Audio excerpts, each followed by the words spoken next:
Hi friends, welcome back to ಶಿಸನ್ ಮಾರ್ಗ YouTube channel. ನಾನು ನಿಮ್ಮ ಡಾಕ್ಟರ್ ಟಿ ಎಂ ಶಿ. Friends, Karnataka nursing and paramedical science education authority ಇವರ ವತಿಯಿಂದ 2025ನೇ ಸಾಲಿಗೆ ಇರ್ತಕ್ಕಂತ ಸಾಕಷ್ಟು ಪ್ಯಾರಾಮೆಡಿಕಲ್ ಡಿಪ್ಲೊಮಾಗಳಿಗೆ ಅಥವಾ ಕೋರ್ಸ್ಗಳಿಗೆ ಆನ್ಲೈನ್ ಮುಖಾಂತರ ಅರ್ಜಿಯನ್ನು ಕಾಲ್ ಮಾಡಿದ್ರೆ ಸ್ನೇಹಿತರೆ, ಬನ್ನಿ ಇವತ್ತಿನ ವಿಡಿಯೋದಲ್ಲಿ ಅದಕ್ಕೆ ಸಂಬಂಧಪಟ್ಟಂತ ಸಂಪೂರ್ಣವಾದಂತ ಮಾಹಿತಿಯನ್ನ ನಾನು ನಿಮಗೆ ತಿಳಿಸ್ಕೊಡ್ತೀನಿ ಸ್ನೇಹಿತರೆ.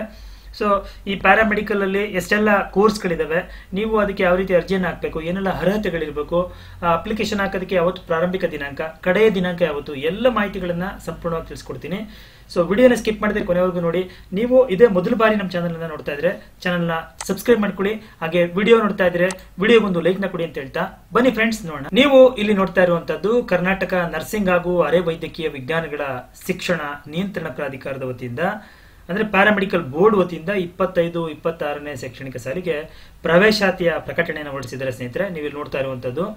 ಸೊ ಇಲ್ಲಿ ಈ ಒಂದು 25-26ನೇ ಶೈಕ್ಷಣಿಕ ಸಾಲಿಗೆ ಕೆಳಕಂಡಂತಹ ಅರೆ ವೈದ್ಯಕೀಯ ಡಿಪ್ಲೊಮಾ ಕೋರ್ಸ್ಗಳಿಗೆ ಸರ್ಕಾರಿ ವೈದ್ಯಕೀಯ ಮಹಾವಿದ್ಯಾಲಯ ಮತ್ತೆ ಇತರೆ ಸರ್ಕಾರಿ ಆಸ್ಪತ್ರೆಗಳು ಹಾಗೂ ರಾಜ್ಯದಲ್ಲಿರತಕ್ಕಂತಹ ವಿವಿಧ ಖಾಸಗಿ ಪ್ಯಾರಾಮೆಡಿಕಲ್ ಸಂಸ್ಥೆಗಳಲ್ಲಿ ಸರ್ಕಾರಿ ಕೋಟದ ಸೀಟುಗಳಿಗೆ, ನೆನ್ಪಿಟ್ಕೊಳ್ಳಿ, ಇದು ಸರ್ಕಾರಿ ಕೋಟ, ಅರ್ಹ ಅಭ್ಯರ್ಥಿಗಳಿಂದ ಆನ್ಲೈನ್ ಮುಖಾಂತರ ಅರ್ಜಿಯನ್ನು ಆಹ್ವಾನ ಮಾಡಿದ್ವಿ ಅಂತ ಹೇಳ್ತಾರೆ.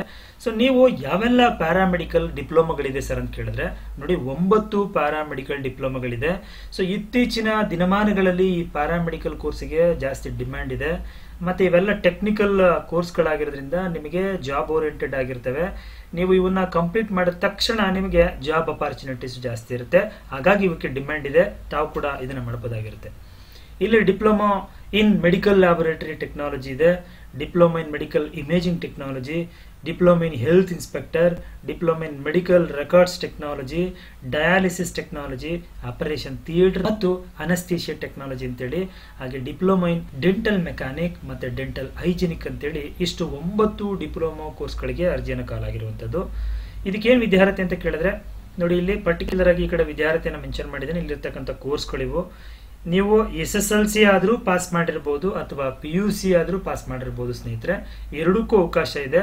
PUC ನಲ್ಲಿ ಸೈನ್ಸ್ ಆಗಿರ್ಬೇಕು, ಅದರಲ್ಲಿ ನಿಮಗೆ ಫಿಸಿಕ್ಸು, ಕೆಮಿಸ್ಟ್ರಿ, ಬಯಾಲಜಿ ಸಬ್ಜೆಕ್ಟ್ ಅನ್ನು ನೀವು ತಗೊಂಡಿರ್ಬೇಕಾಗಿರುತ್ತೆ. ಸೊ ಇಲ್ಲಿ ಏನು ವ್ಯತ್ಯಾಸ ಅಂತಂದ್ರೆ, ನೀವು PUC ಮೇಲೆ ಓದಿದ್ರೆ ಇದು 2 ಇಯರ್ ಡಿಪ್ಲೊಮಾ ಆಗಿರುತ್ತೆ. ಇಲ್ಲ SSLC ಮೇಲೆ ಓದ್ತೀರಾ ಅಂತ ಹೇಳಿದ್ರೆ 3 ಇಯರ್ಸ್ ಡಿಪ್ಲೊಮಾ ಆಗಿರುತ್ತೆ ಫ್ರೆಂಡ್ಸ್. ಸೊ ಇಲ್ಲಿ ನೀವು ನೋಡ್ಕೋಬಹುದಾಗಿರುತ್ತೆ. ಏನು ಅರ್ಜಿದಾರರು 1ರಿಂದ 10ನೇ ತರಗತಿ ಅಥವಾ PUC ವರೆಗೆ ಕನಿಷ್ಠ 7 ವರ್ಷಗಳು ಕರ್ನಾಟಕದಲ್ಲಿ ವಿದ್ಯಾಭ್ಯಾಸವನ್ನು ಮಾಡಿರಬೇಕು ಅಂತ ಹೇಳ್ತಾರೆ. ಸಂಬಂಧಪಟ್ಟಂತೆ ದೃಢೀಕರಣ ಪತ್ರವನ್ನ ಅರ್ಜಿಯೊಂದಿಗೆ ಹಾಕಿ ಅಂತ ಹೇಳ್ತಾರೆ. ಕೋರ್ಸಿನ ಅವಧಿ ಬಂದ್ರೆ PUC ಮೇಲಾದ್ರೆ ನಾಗ್ಲೇ ಹೇಳ್ದಂಗೆ 2 ಇಯರ್ ಇರುತ್ತೆ, ಇದು ಪ್ಲಸ್ 3 ಮಂತ್ಸ್ ಇಂಟರ್ನ್ಶಿಪ್ ಇರುತ್ತೆ. ನೀವು SSLC ಮೇಲೆ ಜಾಯ್ನ್ ಆದ್ರೆ 3 ವರ್ಷಗಳ ಕೋರ್ಸ್ ಆಗಿರುತ್ತೆ, 3 ತಿಂಗಳು ಇಂಟರ್ನ್ಶಿಪ್ ಆಗಿರುತ್ತೆ. ವಯೋಮಿತಿ ಎಷ್ಟು ಅಂತ ನೀವು ಕೇಳಿದ್ದೆ ಆದ್ರೆ, ಇಲ್ಲಿ ಸಾಮಾನ್ಯ ವರ್ಗದ ಅಭ್ಯರ್ಥಿಗಳಿಗೆ 35 ವರ್ಷ ಗರಿಷ್ಠವಾಗಿರುತ್ತೆ. ಪರಿಶಿಷ್ಟ ಜಾತಿ, ಪಂಗಡ ಮತ್ತೆ ಸೇವಾ ನಿರತ ಅಭ್ಯರ್ಥಿಗಳಿಗೆ 40 ವರ್ಷಗಳು ಅದು ಒಂದು ಮೀರಿರಬಾರದು ಅಂತ ಹೇಳ್ತಾರೆ. ಅರ್ಜಿಯ ನಮೂನೆಗಳು ಹೆಂಗ್ ಹಾಕೋದು, ಎಲ್ಲಿ ಸಿಗುತ್ತೆ ಅಂತ ಕೇಳಿದ್ರೆ, ಮಂಡಳಿಯ ಜಾಲತಾಣದಲ್ಲಿ ಲಭ್ಯವಿದ್ದು ಎಲ್ಲ ವಿದ್ಯಾರ್ಥಿಗಳು ಆನ್ಲೈನ್ ಮುಖಾಂತರನೇ ಅರ್ಜಿಯನ್ನ ಸಲ್ಲಿಸಬೇಕು. ಜೊತೆಗೆ ನಿಮ್ಮ ವ್ಯಾಸಂಗ ಪ್ರಮಾಣ ಪತ್ರ ಮತ್ತೆ ಇತರೆ ದಾಖಲೆಗಳ ದೃಢೀಕೃತ ಪ್ರತಿಗಳನ್ನ ಕಡ್ಡಾಯವಾಗಿ ಅಪ್ಲೋಡ್ ಮಾಡಬೇಕು ಅಂತ ಹೇಳ್ತಾರೆ. ಹಾಗಾದ್ರೆ ಇದಕ್ಕೆ ಅರ್ಜಿ ಶುಲ್ಕ ಎಷ್ಟು ಅಂತ ಹೇಳಿದ್ರೆ, ಸಾಮಾನ್ಯ ವರ್ಗದ ಅಭ್ಯರ್ಥಿಗಳಿಗೆ 400 ರೂಪಾಯಿ ಇರುತ್ತೆ. SC ST ಮತ್ತೆ ಕ್ಯಾಟಗರಿ 1 ಅಭ್ಯರ್ಥಿಗಳಿಗೆ 250 ರೂಪಾಯಿ ಆಗಿರುತ್ತೆ. ಈ ಶುಲ್ಕನ ನೀವು ಆನ್ಲೈನ್ ಮುಖಾಂತರನೇ ಡೆಬಿಟ್ ಕಾರ್ಡು, ಕ್ರೆಡಿಟ್ ಕಾರ್ಡು ಅಥವಾ ನೆಟ್ ಬ್ಯಾಂಕಿಂಗ್ ಮುಖಾಂತರ ಪಾವತಿ ಮಾಡಬೇಕು. ಇನ್ಯಾವುದೇ ತರದ ಅಕ್ಸೆಪ್ಟ್ ಮಾಡಲ್ಲ.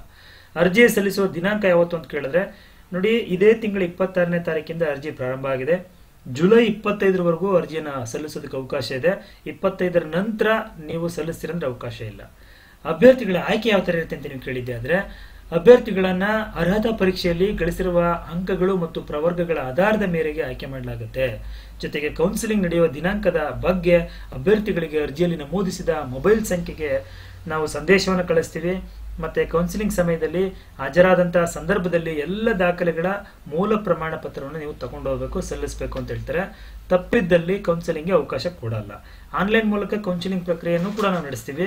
ಆದರೆ ವಿದ್ಯಾರ್ಥಿಗಳ ಮೂಲ ದಾಖಲೆಗಳನ್ನ ಆನ್ಲೈನ್ ಮೂಲಕ ಪರಿಶೀಲಿಸಿದ ನಂತರ ವಿದ್ಯಾರ್ಥಿಗಳು ಇಚ್ಛಿಸತಕ್ಕಂತಹ ಕೋರ್ಸು ಮತ್ತು ಕಾಲೇಜುಗಳನ್ನ ಅವುಗಳ ಆಯ್ಕೆಯನ್ನ ಆನ್ಲೈನ್ ನಲ್ಲಿ ನಮೂದಿಸೋದಕ್ಕೆ ಅವಕಾಶವನ್ನು ಕೊಡ್ತೀವಿ ಅಂತ ಹೇಳ್ತಾರೆ ಫ್ರೆಂಡ್ಸ್. ನೋಡಿದ್ರಲ್ಲ, ಇದಾಯ್ತು ಅರೆ ವೈದ್ಯಕೀಯ ಮಂಡಳಿ ಅಂದ್ರೆ ಪ್ಯಾರಾಮೆಡಿಕಲ್ ಬೋರ್ಡ್ ಇಂದ ವಿವಿಧ ಡಿಪ್ಲೊಮಾ ಪ್ಯಾರಾಮೆಡಿಕಲ್ ಕೋರ್ಸ್ಗಳಿಗೆ ಕಾಲ್ ಮಾಡಿರ್ತಕ್ಕಂಥ ಅರ್ಜಿಗೆ ಸಂಬಂಧಪಟ್ಟಂತ ಸಂಪೂರ್ಣ ಮಾಹಿತಿ.